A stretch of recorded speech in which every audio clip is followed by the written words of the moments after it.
Loué soit Jésus. C'est un réel plaisir d'être avec vous pour ce tout premier numéro de notre émission consacrée aux enseignements de l'espace Ad Iesum per Mariam. Le thème qui nous réunit donc aujourd'hui est charisma. Charisma, terme qui vient du mot grec signifiant don, faveur, d'origine divine. En un mot, c'est la faveur que reçoit une personne ou quelqu'un sans aucun mérite de sa part.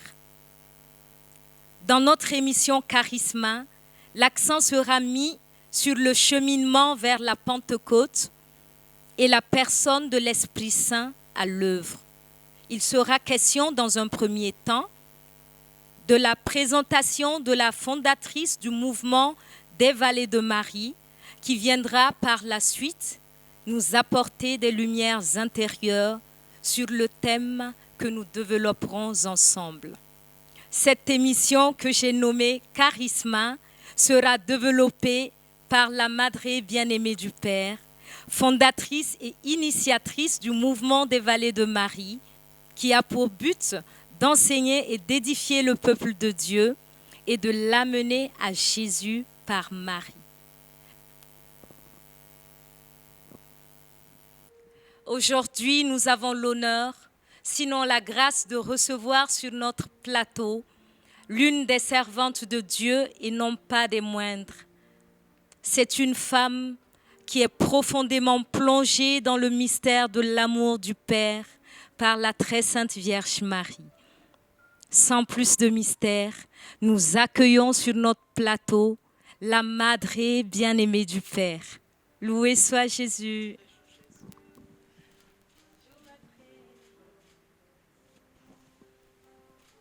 Bienvenue sur notre plateau. Asseyez-vous, s'il vous plaît, Madre. Bonjour, Madre. Bonjour, Laetitia. Encore bienvenue sur notre plateau. Merci beaucoup. Charisma. Merci.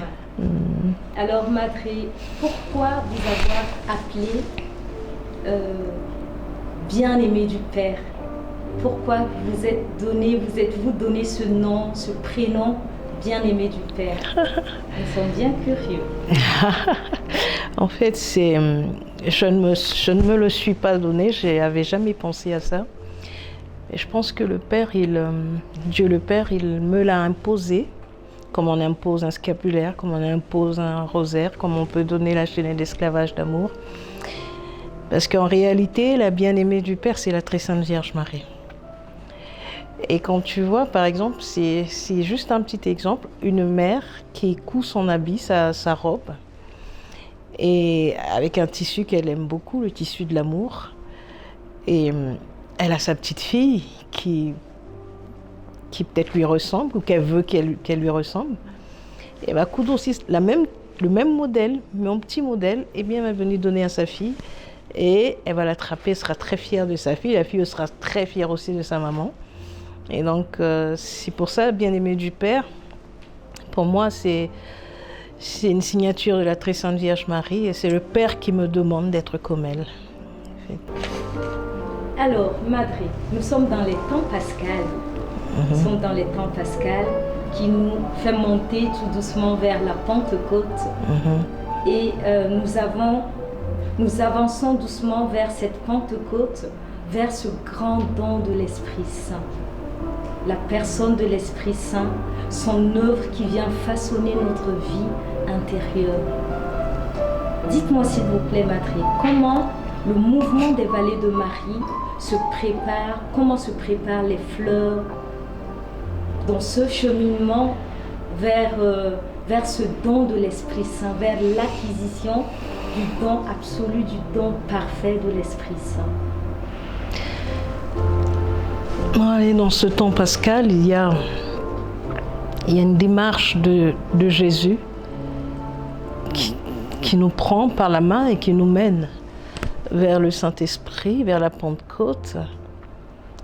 Et à un moment donné, il nous remet à sa mère. Donc là, lui, il est dans l'ascension, il monte, et après il nous remet à sa mère. Et donc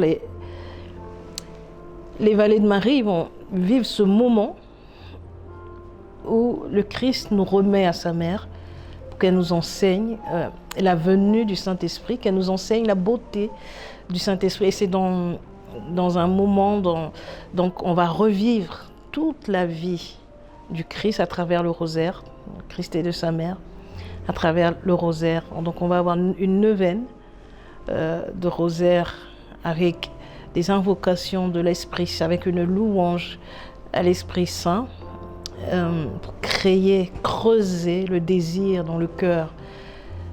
Parce que Saint Louis-Marie Grignon de Montfort, il dit, si aujourd'hui le Saint-Esprit ne fait pas des choses merveilleuses, comme il aurait voulu le faire, c'est parce que la Très Sainte Vierge Marie n'est pas assez formée dans le cœur des élus. Merci beaucoup, Madeleine. Merci. Alors, êtes-vous d'accord qu'on ne peut parler de l'Esprit Saint qu'avec un esprit de révélation? Le Saint-Esprit, il parle de lui-même, en fait. Et c'est lui-même qui habite les cœurs. Et parce que là où il est, au-dedans de nous, c'est la Sainte Vierge qui l'abrite en nous, qui l'accueille en nous. Et il y a des moments où il se révèle. Vous savez, quand le Saint-Esprit se révèle à une âme, souvent on s'attend à l'effusion du Saint-Esprit, c'est bon. L'effusion du Saint-Esprit, on a la grâce, on peut parler en langue, on a des charismes et tout. Mais il y a ce qu'on appelle aussi l'infusion du Saint-Esprit. Et c'est ça la Pentecôte. Et c'est quand il se révèle à nous, vous savez, c'est comme un soleil. La beauté du Saint-Esprit, quand on le voit,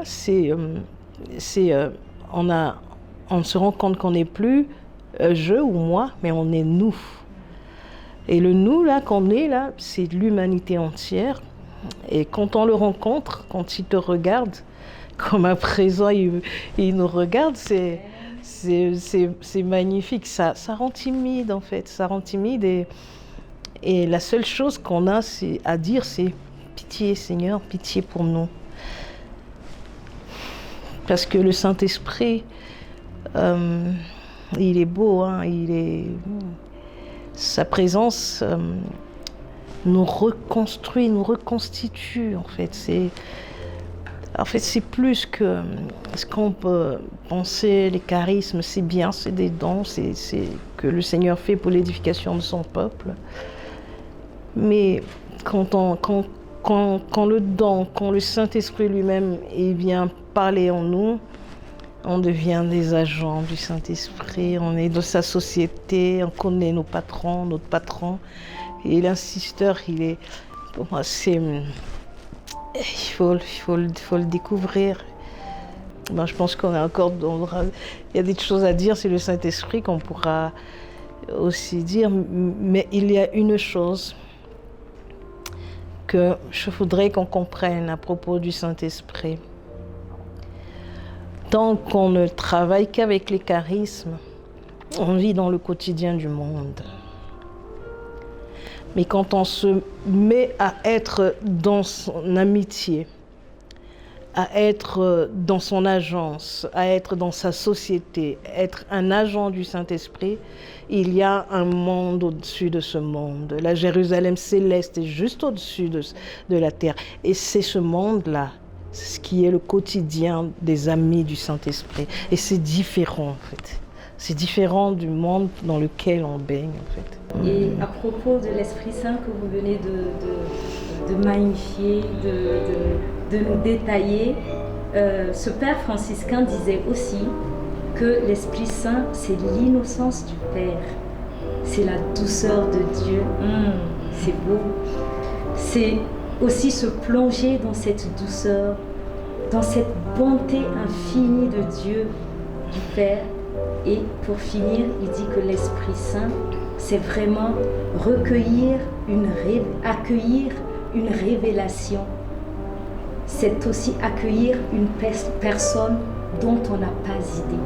Alors pour vous, Matré, bien-aimé du Père, qui est l'Esprit Saint? Non, le Paraclet, il est... En fait, vous voyez un enfant qui vient de naître, cet enfant, il est plus coupable. Il est coupable même devant cette innocence du Saint-Esprit. Pour moi, il a toujours été mon meilleur ami. Il a toujours été fidèle. Il a toujours été celui qui est là. Et c'est lui qui fait le programme de la journée. C'est lui qui m'attend quand je dors. Il m'attend. Voilà, il me réveille, il aime me regarder, j'aime le regarder. À force de se regarder, parfois j'ai l'impression qu'on se ressemble. Mais c'est comme on est là, on a notre âme. On ne la voit pas, mais on sait que c'est pour ça, on est dans notre corps en vie. Voilà, on est dans cette maison qui est nous-mêmes. Nous formons un seul corps. Et on a notre âme, on ne la voit pas, mais on est convaincu qu'elle est là. On a cet esprit humain qui est là, qui est le chapeau de l'âme. On a ça, et puis on est convaincu de cela. Par expérience, parce que nous expérimentons des sentiments et des émotions de l'âme au-dedans de nous. Avec le Saint-Esprit, il est l'âme de notre âme. Ce père franciscain continue plus loin en disant que, en tant que chrétiens, nous sommes tous appelés à être un véhicule de l'Esprit Saint et un pont entre le ciel et la terre. Et il dit aussi que nous, humains, nous permettons aux hommes, nous qui sommes habités par l'Esprit de Dieu, nous permettons aux hommes de se rapprocher de Dieu et à Dieu de se manifester dans le monde. J'ai trouvé ça beau. Oui, c'est très beau. J'ai trouvé ça beau. Et comment se préparer pour entrer pleinement dans ce mystère de l'amour du Père qu'est le Paraclet? Comment se préparer pour entrer pleinement dans ce mystère de la Pentecôte? Bon, pour nous autres valets de Marie, esclaves d'amour de la très sainte Vierge Marie,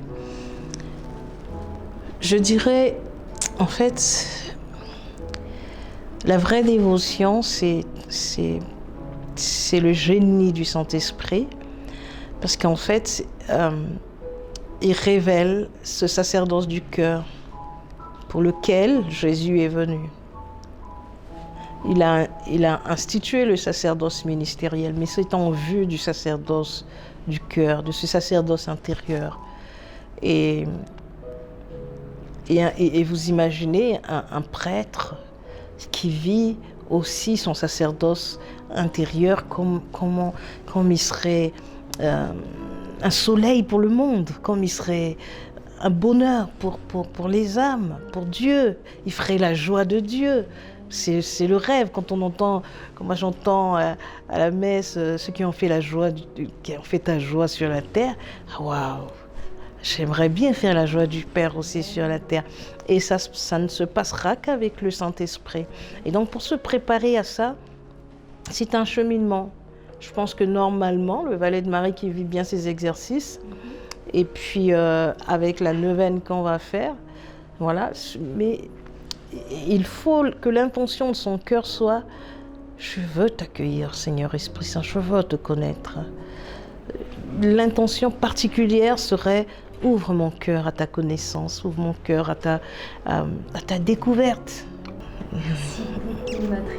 Merci pour toutes ces lumières intérieures qui m'édifient et édifient aussi les autres, je pense. Alors, quelle attitude le valet de Marie doit adopter pour entrer pleinement dans la douceur du Père? Il faut être humble. On ne vient pas à la très sainte Vierge Marie pour soi. C'est vrai qu'on vient pour la rencontrer, mais il y a une chose, il faut qu'on s'élève au-dessus du quotidien, là.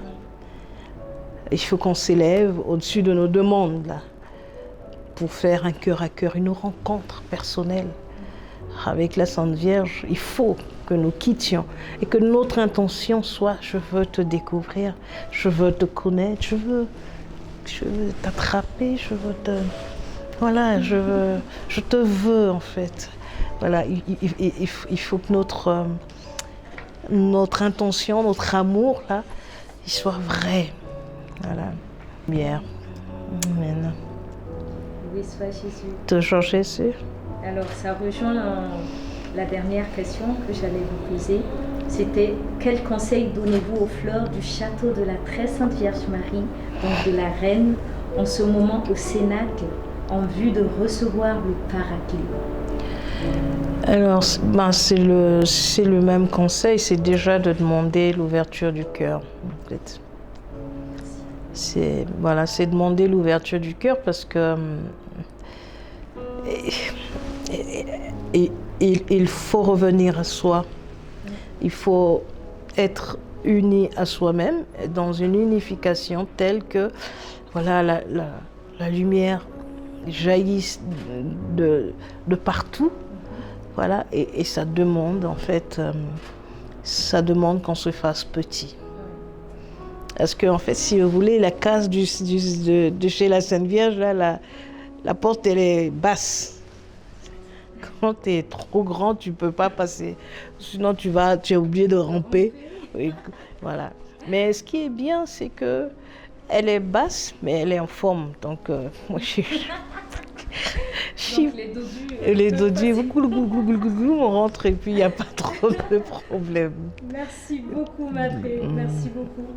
Et quand on va dans les évangiles de Jean et Luc, donc je veux parler de l'Annonciation et de la Visitation, l'Esprit Saint est à l'œuvre.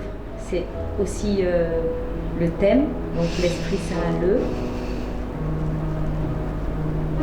Dans Jean 16, en méditant la dernière affirmation de Jésus qui dit « Si je pars, je vous l'enverrai, et lui, une fois venu, il rétablira la culpabilité du monde. » C'est fort. Il vient rétablir cette culpabilité. Et c'est comme si l'Esprit Saint venait dénoncer, venait indexer les maux du monde, nos maux, venait indexer notre culpabilité, notre péché. Pourquoi, selon vous, l'Esprit Saint fait-il cela? Alors, je n'irai pas dans ce sens. Hein. Si je dois aller dans le sens du Père, du moins de ce que je vis, de ce que je ressens, de ce que moi j'ai expérimenté, je pense que quand Jésus parle de ça, il veut dire que quand on rencontre le Saint-Esprit, nous-mêmes on se rend compte qu'on est sale et que nous-mêmes on va se décider maintenant à changer. On va voir Zachée qui descend et puis qui dit « Bon écoute, moi c'est celui à qui j'ai volé, je vais rendre 3 fois plus et 4 fois, je vais distribuer mes... » Voilà, c'est ça, là, établir là. C'est-à-dire quand on le voit, il vient nous attraper, mais nous-mêmes on sent qu'on n'est pas propre, on n'est pas voilà, et donc ça fait que c'est ça en fait, rétablir, dire quand il vient et voilà le monde doit se sentir coupable, c'est parce que quand il vient, puisque lui il est pur, il est le soleil d'amour, le soleil de miséricorde, voilà, et donc quand il nous regarde, mais même quand on se sent coupable, si vous voulez, même quand on se rend compte qu'on n'est pas propre, il nous accueille. Donc voilà, pour moi, quand Jésus parle de ça, n'oublions jamais que quand Jésus il y a toujours la bienveillance de Dieu. Et je voudrais ajouter qu'il ne dénonce pas. Hein. Oui, d'accord. Nous rendons compte. D'accord. Il nous regarde et nous, c'est comme si il est comme le miroir de notre âme. Il nous donne de percevoir. Voilà, en nous, et de prendre la décision d'avancer. Oui, voilà. C'est bien plus clair. Nous allons parler de l'effusion. De l'effusion. Pour vous, qu'est-ce qu'une effusion de l'Esprit Saint? Qu'est-ce que l'effusion de l'Esprit Saint? C'est comme je le disais, hein, il y a les effusions et infusions. Infusion, ça va directement dans ton âme, c'est carrément en toi, c'est il habite, il inhabite, disent les pères. L'effusion, c'est il vient agir au niveau de tes sens, il vient agir dans ta chair.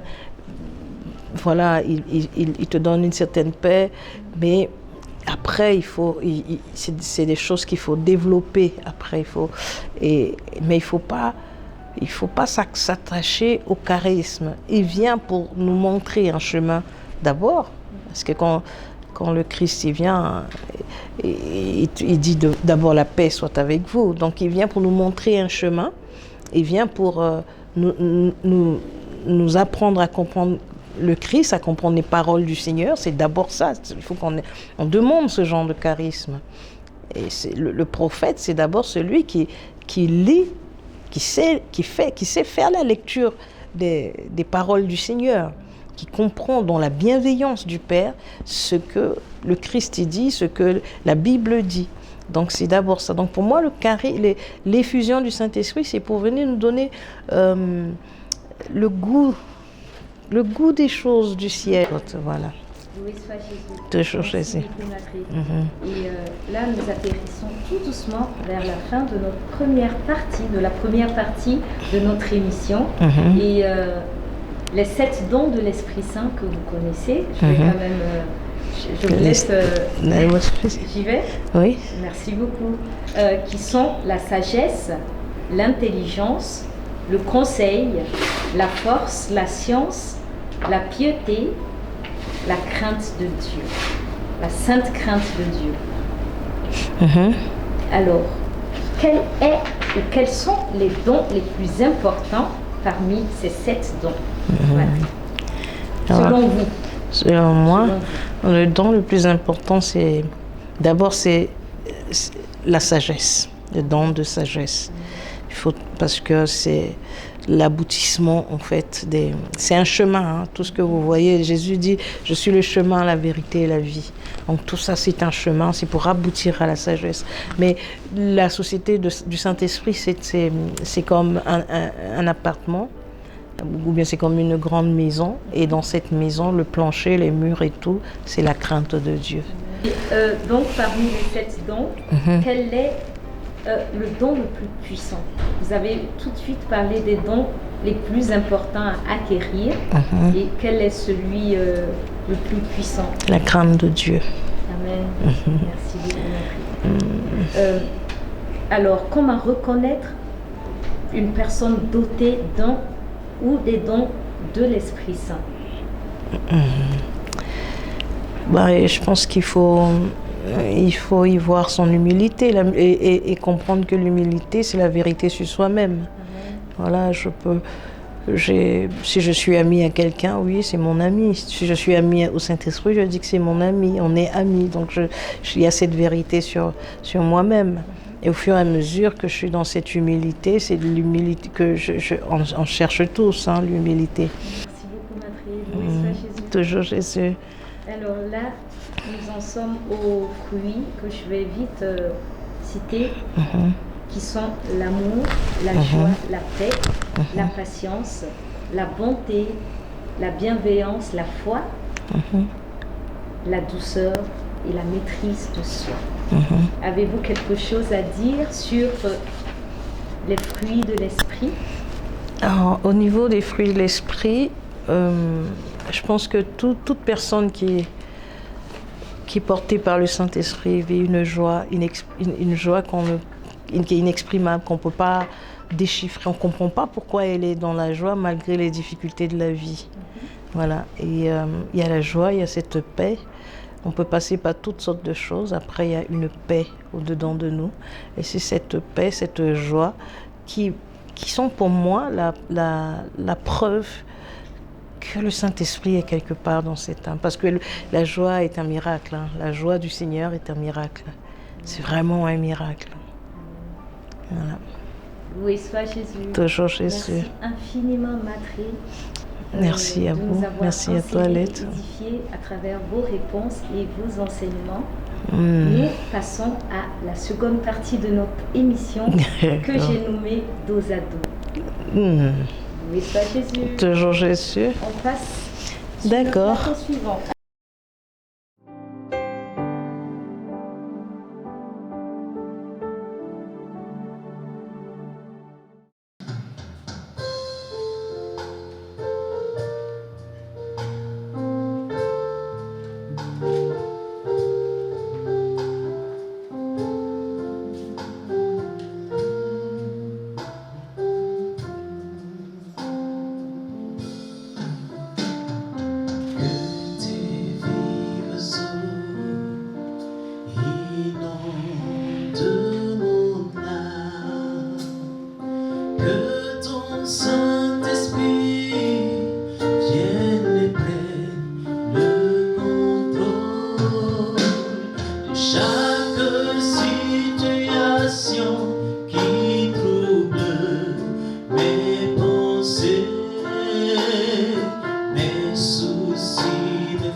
Loué soit Jésus.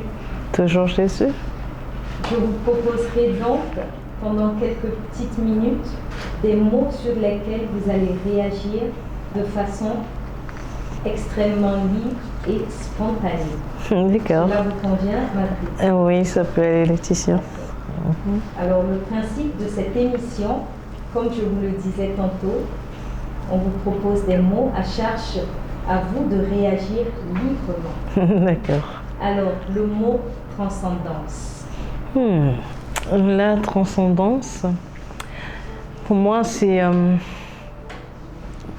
si je devrais le ramener dans le domaine, parce qu'il est beaucoup chrétien, divin, de Jésus-Christ, de cette religion qui est une personne, qui est la chrétienté. Donc, cette personne, c'est Jésus-Christ. La transcendance, c'est quand moi, quand le Seigneur me donne la grâce de vivre en lui. Donc, en ce moment, tout en moi, tout ce qui est sens est comme mort et ressuscité, et je suis connectée au sens de Christ. Et mon âme à son âme, et mon esprit à son esprit. Et donc, Saint Ambroise, eh bien, je le fais par la très sainte Vierge Marie, mais Saint Ambroise le dit, que l'âme de Marie soit en vous pour magnifier le Seigneur, et que l'esprit de Marie soit en vous pour glorifier le nom du Seigneur. Voilà.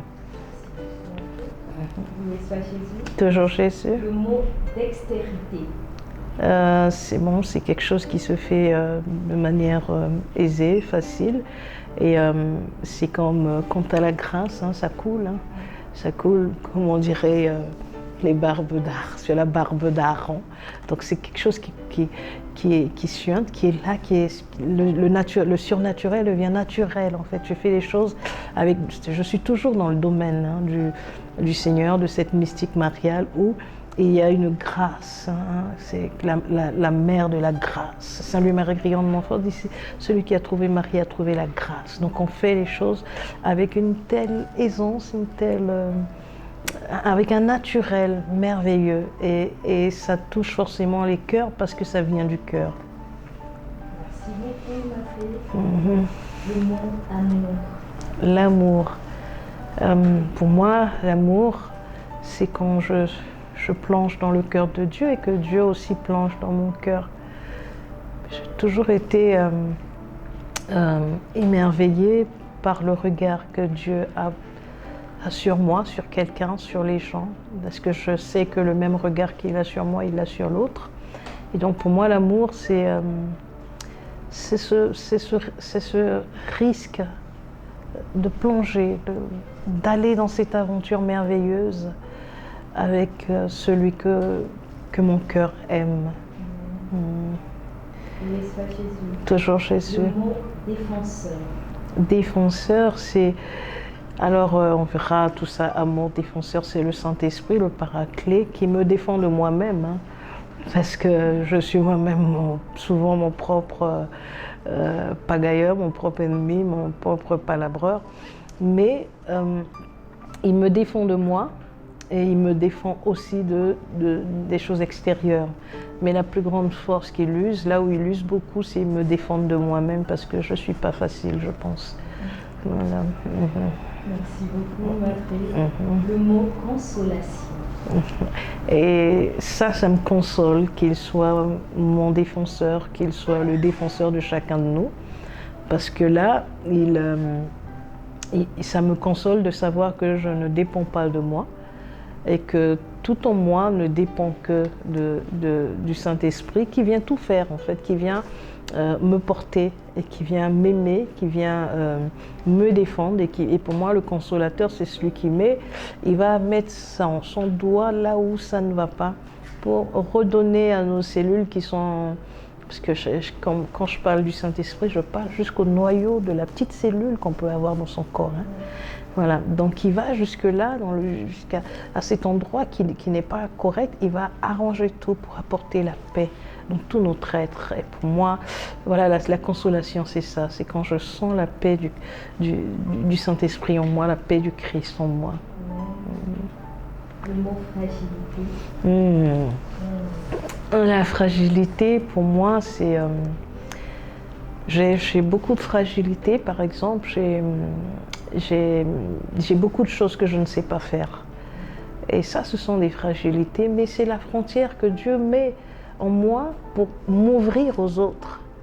Et ça me permet d'avoir besoin des autres. Et c'est ça qui est, si tu veux, la limite qui nous permet d'être en interdépendance les uns des autres. Et j'accueille mes fragilités, je fais des efforts pour essayer de faire quelque chose. Si je n'y arrive pas souvent, j'aurais aimé faire de la poterie par exemple, j'aurais aimé faire de la peinture par exemple, j'aurais aimé, mais je n'ai pas forcément cette intelligence pratique dans ce domaine-là. Mais j'aime ceux qui le font. Merci infiniment, Matré. Loué soit Jésus. Toujours Jésus. C'en est fini avec cette partie du dos à dos. Loué soit Jésus. Toujours Jésus. Alors, Matré, vous avez un mot pour la fin? Nous sommes au terme de cette merveilleuse émission. Ah oui, c'était édifiant pour moi-même parce que ça m'a permis de dire des choses. Et si j'avais un mot pour la fin, pour cette si belle émission, je dirais à tous ceux qui sont pauvres, tous ceux qui sont petits comme moi, que tout est possible avec le Saint-Esprit. Tout est possible avec le Saint-Esprit. Il fait ce qu'il veut. Il choisit qui il veut. Et il travaille avec qui il veut. Donc, je voudrais aussi demander, pendant ce temps de Pentecôte là, qui va venir, là, donc c'est vraiment se désirer le Saint-Esprit. Il aime être désiré. Il aime être aimé, il aime être voulu. Donc, je le veux, je veux être avec lui, je veux le découvrir, je le cherche. Et pourtant, il est là, mais c'est lui qui met cette grâce, en fait, de le chercher. Que chacun de nous le cherche et cherche à le découvrir davantage. Merci beaucoup, Matré. Merci à tous de nous avoir suivis. Nous sommes au terme de cette émission et je vous invite donc à partager massivement, au maximum, cette émission. Loué soit Jésus. Toujours Jésus. Merci beaucoup, Matré. Merci, Léa. Toujours Jésus. Esprit Saint, le consolateur est parmi nous ce soir. Accourez-vous qu'il attendait.